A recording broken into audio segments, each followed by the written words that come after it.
rice flour, shrimp paste, Korean chili flakes, garlic paste, and ginger paste, sugar, salt, Korean radish, carrots, scallion, and chives, Asian chives, napa cabbage, fat, and water.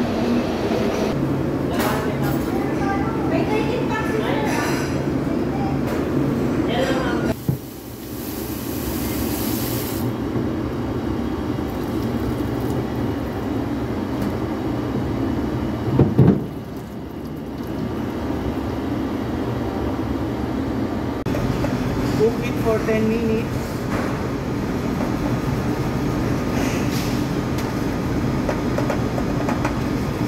Add sugar.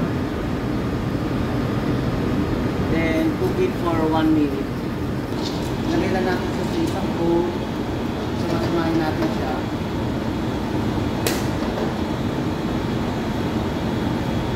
Yung mixture natin.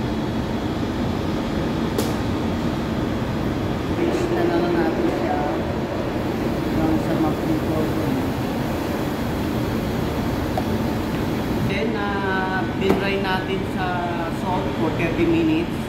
And then, binanlawan natin ng 3 times para mawala lang yung saltiness sa napa cabbage natin.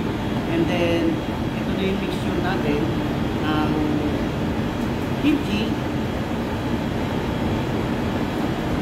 Bawat layer niya, gagawin natin gano'n para talagang kakapit yung lasa. Siguraduhin nyo lang naka-gloves kayo guys, magagawin nyo itong kimchi natin, yung procedure natin.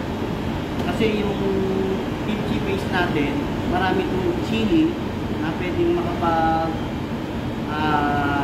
allergy sa inyo or kaya masakit ito dito sa balat.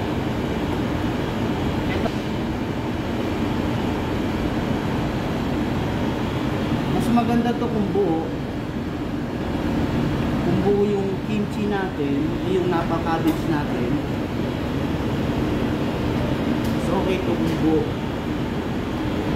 Actually, buo naman talaga. Kung nanonood kayo ng Korean novela, meron silang day ng taggawa ng kimchi. Parang kimchi day nila. Lahat ng mga tao sa Korea, may season na pwedeng gumawa ng kimchi. Maybe yung napakabit siguro, tag-anihan ng manapakabit siguro. Yan.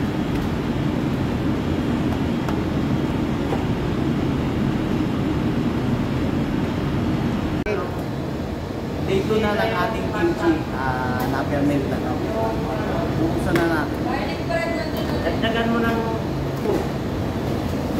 Wait lang siya, nagbablog. Ito mo.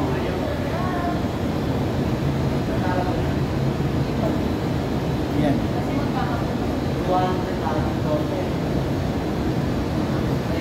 Titikman natin ha.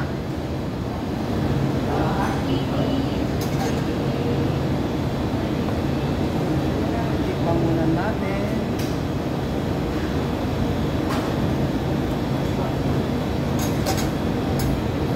Tamang-tama yung ahang niya tsaka yung fermentation, yung asin lang yun. Kaya kimchi kayo dyan.